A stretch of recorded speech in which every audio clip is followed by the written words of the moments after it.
The books club में आपका फिर से स्वागत है।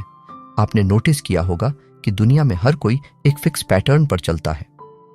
दुनिया में हर कोई एक दूसरे की तरह ही है। सभी एक आम सी जिंदगी जी रहे हैं और इसी वजह से वो भीड़ में खुद की कोई यूनिक आइडेंटिटी नहीं बना पाते। हम सोचते तो हैं कि हमें कुछ बड़ा करना है, कुछ यूनिक करना है, सबसे अलग दिखना है, लेकिन हम करते वही हैं जो बाकी सब कर रहे हैं। तो फिर हम अलग कैसे हुए? अगर आपको बाकी लोगों से अलग दिखना ही है तो आपको उनसे अलग काम भी करने होंगे, उनसे अलग सोच रखनी होगी। टॉप 1% में आना इतना मुश्किल काम नहीं है।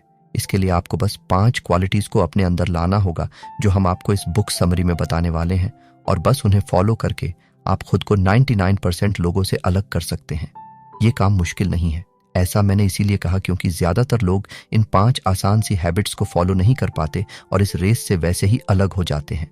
लेकिन अगर आप थोड़ा सा एफर्ट डालकर इन्हें फॉलो कर सकते हैं तो आपके लिए ये काम बिल्कुल आसान है। टॉप 1% में आने के लिए जिन क्वालिटीज और हैबिट्स की बात हम इस ऑडियो बुक में करने वाले हैं वो आपको जिंदगी में बहुत काम आएंगी। इन्हें अपनी जिंदगी में अपनाकर आप किसी भी मुश्किल सिचुएशन से बाहर निकल सकते हैं। तो चलिए टॉप 1% तक पहुंचने के लिए द बुक्स क्लब की ये ट्रेन पकड़िए और अपने सफर को हमारे साथ एंजॉय कीजिए। ये ट्रेन आपको 5 स्टेशन से होते हुए अपनी मंजिल तक पहुंचाएगी। तो आप हर एक सिचुएशन का मजा लीजिए और अपनी डेस्टिनेशन तक पहुंचिए। आपने वो लाइन सुनी है ना, सबसे बड़ा रोग क्या कहेंगे लोग? दुनिया के 99% लोग इसी बीमारी का शिकार हैं और इसीलिए वो कभी अपने डेस्टिनेशन यानी टॉप 1% तक पहुंच ही नहीं पाते। क्या आप भी ऐसे इंसान हैं जो खुद से पहले लोगों के ओपिनियंस के बारे में सोचते हैं? क्या आपको लगता है कि आपके बारे में दूसरों की ओपिनियन आपके लिए ज्यादा मैटर करते हैं? क्या आपको ये भी लगता है कि कहीं मेरे इस काम पर लोग मुझे क्रिटिसाइज तो नहीं करेंगे? क्या मुझे ये डिसीजन लेने से पहले किसी का वैलिडेशन ले लेना चाहिए? क्या मुझे 2-4 लोगों से पूछ लेना चाहिए कि मैं सही कर रहा हूं या नहीं? अगर मेरे डिसीजन लेने के बाद किसी ने मुझसे कुछ कहा तो क्या होगा? ये सारे क्वेश्चंस आपको खुद पर डाउट करना सिखाते हैं और आपको 99 लोगों की कैटेगरी में जकड़े रखते हैं। हर समय अपने डिसीजन के लिए दूसरों पर डिपेंडेंट रहना और दूसरों के कुछ गलत कह देने पर खुद पर डाउट करना, ये आपको एक अप्रूवल सीकर बनाता है और आपको टॉप 1% में पहुंचने के लिए अपने आप को इस हैबिट से बाहर निकालना ही होगा। क्योंकि अगर आप इसी तरह लोगों से वैलिडेशन लेते रहे तो एक दिन आप एक कठपुतली बनकर रह जाएंगे जिसे हमेशा खुश रहने के लिए दूसरों के अप्रूवल की जरूरत पड़ेगी। लोग अक्सर कहते हैं कि सुनो सबकी लेकिन करो अपने मन की। ये बात अप्रूवल सीकर के लिए कही जाती है। अगर आप सारी जिंदगी दूसरों को खुश रखने में और उनकी सुनने में लगा देंगे तो अपने मन की कब करेंगे? दूसरों से एडवाइस लेना बहुत अच्छी बात है। हम सभी को एडवाइस लेनी चाहिए, लेकिन उनकी एडवाइस के सामने खुद की एडवाइस, खुद की सोच को इंपॉर्टेंस ना दें, ये बिल्कुल ही गलत है। ये बात सुनने में चाहे कितनी भी कड़वी लगे, पर सच यही है कि आप सबको खुश नहीं कर सकते। अगर आज आप अपनी मर्जी का कोई काम करने जाएंगे तो हो सकता है कि कई लोग आपसे नाराज हो जाएं, लेकिन जब तक आप सही हैं, सही काम कर रहे हैं, तब तक आपको किसी भी वैलिडेशन या फिर अप्रूवल की जरूरत नहीं है। दूसरों से वैलिडेशन लेना कई बार आपको भारी भी पड़ सकता है। दुनिया मतलबी है, ये बात तो आप सभी जानते हैं। इसीलिए कई बार लोग अपने मतलब के लिए आपको गलत एडवाइस देकर आपका नुकसान करने की कोशिश करते हैं। ऐसे में आप उनके अप्रूवल की वजह से अपने गोल से दूर हो सकते हैं। इसीलिए खुद को इस काबिल बनाइए कि आप अपने डिसीजंस इंडिपेंडेंट ले सकें और वो कर सकें जो आप अपने लिए चाहते हैं। आजकल की दुनिया में हर कोई बिजी रहता है और अगर आप उनसे वो एक्सपेक्ट करते हैं कि वो आपके लिए टाइम निकालेंगे, आपको अप्रिशिएट करेंगे, आपकी हेल्प करेंगे, तो ये एक्सपेक्टेशन आपको निराशा की तरफ ले जा सकती है। किसी से अप्रिसिएशन यानी तारीफ की उम्मीद करना भी एक तरह का अप्रूवल ही तो है। जब भी आप कोई अच्छा काम कर रहे हैं तो दूसरों का इंतजार मत कीजिए कि वो आएंगे और आपको अप्रिशिएट करेंगे, बल्कि खुद अपने आप को उस मेहनत के लिए अप्रिशिएट कीजिए और खुश रहिए। जब भी लोगों की जिंदगी में कोई प्रॉब्लम आती है तो 99% लोग या तो उससे हार कर कोशिश करना छोड़ देते हैं या फिर स्ट्रेस की वजह से किसी ना किसी मेंटल प्रॉब्लम का शिकार हो जाते हैं, जैसे एंजाइटी और डिप्रेशन। लेकिन जो बचे हुए 1% लोग हैं वो इन प्रॉब्लम्स से लड़कर आगे बढ़ते हैं और अपनी जिंदगी जीना नहीं छोड़ते। रेजिलियंस का मतलब यही होता है, ऐसी एबिलिटी जो प्रॉब्लम्स होने के बावजूद आपको खुश रखे। रेजिलियंस को अचीव कैसे करना है, ये जानने से पहले हम इसके फायदे जान लेते हैं। रेजिलियंस आपको एक स्ट्रांग पर्सन बनाने में मदद करता है। आप अगर एक स्ट्रांग पर्सन नहीं हैं तो आपको जिंदगी में आगे बढ़ने में बहुत मुश्किल आ सकती है, क्योंकि प्रॉब्लम्स तो हमारा पीछा कभी नहीं छोड़ते। और अगर हम जिंदगी की इन प्रॉब्लम से परेशान होते रहे, डिप्रेस्ड होते रहे, तो अपना काम कैसे करेंगे। इसीलिए एक स्ट्रांग रेजिलियंस बिल्ड करना हम सभी के लिए जरूरी है। अगर आप एक ऐसे इंसान हैं जिसे छोटी छोटी बातों पर स्ट्रेस होता है या जो बहुत ज्यादा ओवरथिंक करता है, तो इस केस में भी स्ट्रांग रेजिलियंस आपकी मदद करेगा ताकि मुश्किल सिचुएशंस में आप खुद को सेफली बाहर निकाल सकें।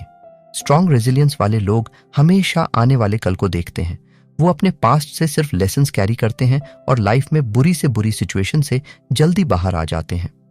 अगर आप में एबिलिटी नहीं है तो इस केस में आपको क्या करना चाहिए और कैसे अपना रेजिलियंस मजबूत करना चाहिए, आइए समझते हैं। आपका सबसे पहला काम है लोगों से कनेक्ट करना और मीनिंगफुल कनेक्शंस बिल्ड करना। जब भी आपकी जिंदगी में कोई मुसीबत आती है तो हम अक्सर अपने लव्ड वंस या दोस्तों के पास जाते हैं। ऐसी सिचुएशन में किसी अपने का साथ होना जरूरी हो जाता है, नहीं तो इंसान खुद को अकेला महसूस करने लगता है और डिप्रेस्ड हो जाता है।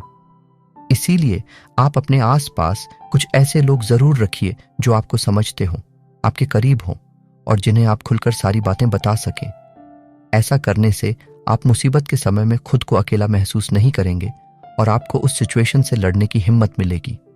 दूसरा काम जो आपको करना है वो ये कि अपने दिन को मीनिंगफुल बनाइए। रोज रोज रोबोट की तरह सेम पैटर्न फॉलो करने की बजाय अगर आप अपने हर एक दिन को अच्छे से प्लान करेंगे, उसे प्रोडक्टिव बनाएंगे और हर एक मोमेंट को अच्छे से जींगे, तो आपको खुद अपने अंदर एक अलग एनर्जी महसूस होगी। ऐसा रोज रोज करने से आप अपने फ्यूचर के लिए सीरियसली काम कर सकेंगे और जब भी आपकी लाइफ में कोई प्रॉब्लम आएगी, आप अपनी इस तैयारी से उससे बाहर आ सकेंगे। रिसर्चर्स भी यही कहते हैं कि जब हम अपना दिन प्रोडक्टिव कामों में बिताते हैं तो हमारे डिप्रेशन में जाने के चांसेस बहुत कम हो जाते हैं। तीसरा काम है अपने पास्ट से हमेशा कुछ ना कुछ सीखिए। ह्यूमंस परफेक्ट नहीं होते, हम इंसान हैं, हमसे गलतियां होती हैं, लेकिन हर एक गलती हमें कुछ नया सिखाती है। सोचिए कि पास्ट में आपने किसी प्रॉब्लम को कैसे डील किया था या अपने पास्ट में क्या गलती की थी जो आपको इस बार नहीं दोहराना है। अगला काम है होपफुल रहना। जिंदगी में कितनी ही परेशानी क्यों ना आए, हमेशा एक बात का ध्यान रखिए कि आखिर में सब ठीक हो ही जाता है। उम्मीद कभी मत छोड़िए। अगर आप भगवान में विश्वास रखते हैं तो उनसे प्रार्थना कीजिए, उनसे बात कीजिए और उनसे हिम्मत मांगिए कि वो आपको इस परेशानी से निकालें। होपफुल रहने से जिंदगी की आधी प्रॉब्लम अपने आप सॉल्व हो जाती है।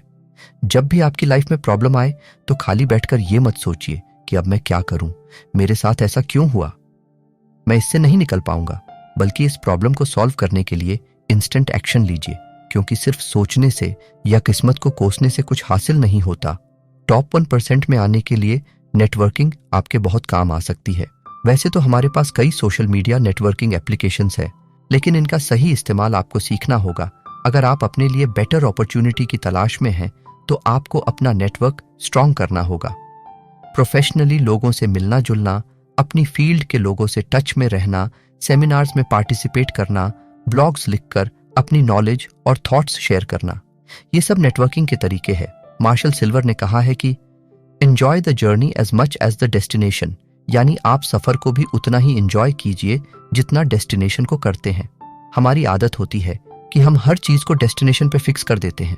हमने हैप्पीनेस को भी एक डेस्टिनेशन बना दिया है। हम कहते हैं जब मेरे पास ये जॉब आ जाएगी, या मैं इतने पैसे कमा लूंगा, या मैं ये गाड़ी खरीद लूंगा, तब मैं खुश हो जाऊंगा। हमने इसे एक पॉइंट पर फिक्स कर दिया है कि मैं तभी खुश होऊंगा जब मेरे पास ये सारी चीजें होंगी। क्यों भाई, आप अभी खुश क्यों नहीं हो सकते? आपने अपनी डेस्टिनेशन चूज की है, ये अच्छी बात है, लेकिन आपकी जर्नी का क्या? क्या उस मंजिल तक पहुंचने में जो सफर आप तय करने वाले हैं, आपको उसमें खुश नहीं रहना है? ये बात हम मानते हैं कि मंजिल पर पहुंचने की खुशी और सुकून अलग ही होता है, लेकिन सफर को एंजॉय किए बिना उस मंजिल तक पहुंच पाना मुश्किल हो जाता है। सफर में चाहे लाखों परेशानियां आए, लेकिन अपनी विल पावर स्ट्रांग रखते हुए आगे बढ़ना आपको आपकी मंजिल के करीब ले जाता है। मेरा मानना है कि मंजिल से ज्यादा सुकून हमें सफर देता है, क्योंकि इसमें हम गिरते हैं संभलते हैं, उठते हैं, सीखते हैं, नए दोस्त बनाते हैं, नई यादें बनाते हैं और इन सब के साथ अपनी मंजिल पर पहुंचते हैं। अपने सफर को एंजॉय करने का सबसे आसान तरीका पता है क्या है? इसे छोटे छोटे माइलस्टोन में डिवाइड कर देना। आप जब बाय रोड ट्रैवल करते हैं तो जगह जगह आपको माइलस्टोन दिखाई देते होंगे कि अब आपका शहर, आपकी मंजिल बस इतने किलोमीटर दूर है।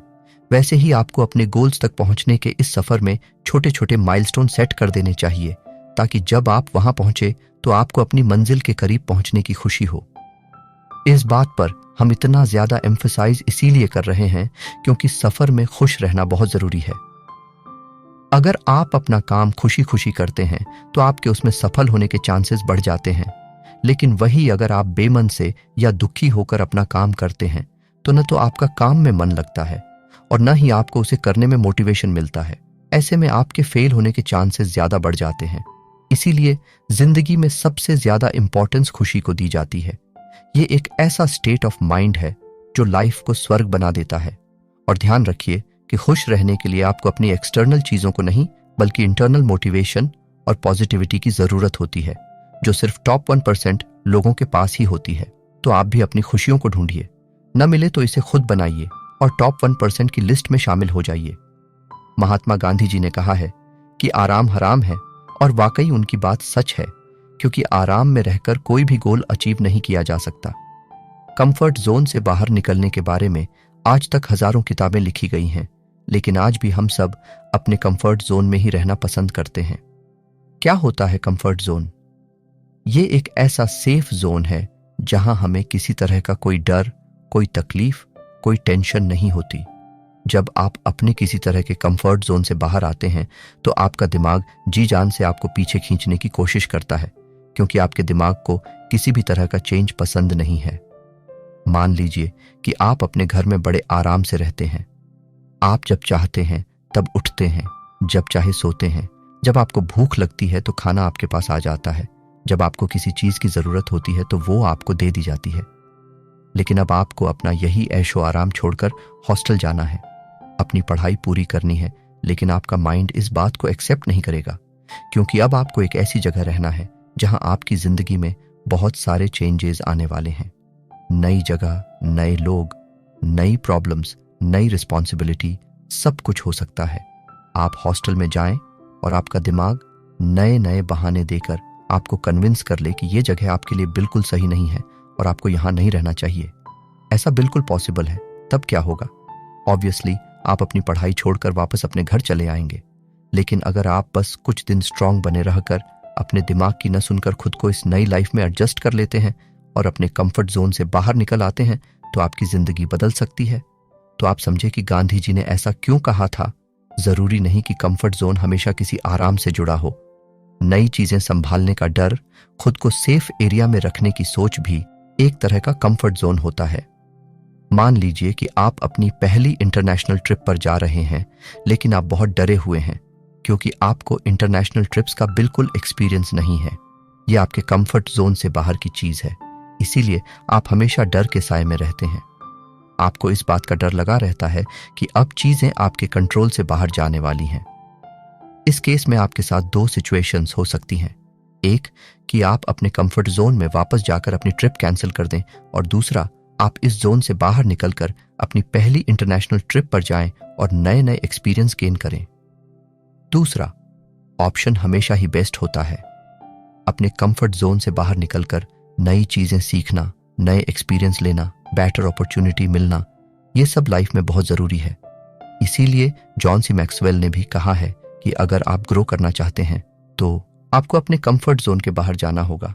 इस जोन से बाहर निकलने के लिए सिर्फ एक एडवाइस हम आपको देना चाहेंगे, और वो है अपने डर को गले लगाइए, उसे अपना दोस्त बना लीजिए। आपको अगर कोई चीज इस जोन में बांध कर रखती है तो वो आपका डर ही है। अगर आप डर को खत्म कर देंगे तो आपका कंफर्ट जोन अपने आप आपका पीछा छोड़ देगा। जो भी चीज आपको डरा कर रखती है, जस्ट डू इट। आपको अपने घर से बाहर निकलने में डर लगता है, जस्ट डू इट। आपको नए लोगों से मिलने में डर लगता है, जस्ट डू इट। आपको नए शहर जाने से डर लगता है, जस्ट डू इट। आपको स्काई डाइविंग से डर लगता है, जस्ट डू इट। बस जब भी आपको किसी भी चीज से डर लगे या उससे टेंशन महसूस हो तो खुद से बिना सोचे समझे एक बात कहिए, लेट्स जस्ट डू इट और उस काम को बस कर दीजिए। फिर देखिएगा कि आपका डर किस तरह खत्म होता है। इस ऑडियो बुक में हमने आपको 5 ऐसे तरीके बताए जिससे आप अपने आप को भीड़ में अलग दिखा सकते हैं। सबसे पहले हमने आपको बताया कि टॉप 1% की लिस्ट में शामिल होने के लिए आपको अप्रूवल पर ध्यान देना छोड़ना होगा। फिर हमने आपको रेजिलियंस की इंपॉर्टेंस के बारे में बताया कि किस तरह मुश्किल सिचुएशन में खुश रहने का टैलेंट आपको बाकी लोगों से अलग करता है। इसी ऑडियो बुक में हमने कंफर्ट जोन और नेटवर्किंग पर भी बात की और साथ ही जर्नी को कैसे एंजॉय करना है ये भी हमने आपको बताया। उम्मीद है इस ऑडियो बुक से आप ये समझ चुके होंगे कि आप कहाँ गलती कर रहे हैं और क्यों आज तक आप 99% लोगों की लिस्ट में थे। हमें उम्मीद है कि आप आज से ही खुद को इन 99% लोगों से अलग करके टॉप 1% लोगों की लिस्ट में जाने के लिए तैयार करेंगे। उम्मीद है द बुक्स क्लब की ये पेशकश आपको पसंद आई होगी और इसे सुनकर आपको ये भरोसा हो गया होगा कि हाँ, आपने जो सपने देखे हैं आप उसे जरूर पूरा कर सकते हैं। कैसा रहा आपका एक्सपीरियंस? कौन से पॉइंट ने आपको सबसे ज्यादा टच किया? किस पॉइंट पर आप सबसे ज्यादा काम करने वाले हैं? कमेंट सेक्शन में जरूर लिखिएगा। और नेक्स्ट बुक समरी आप कौन सी सुनना चाहते हैं आप हमें यह भी सजेस्ट कर सकते हैं। बहुत जल्द एक और नई बुक समरी के साथ फिर से होगी मुलाकात। तब तक रखिए अपना बेहतर ख्याल।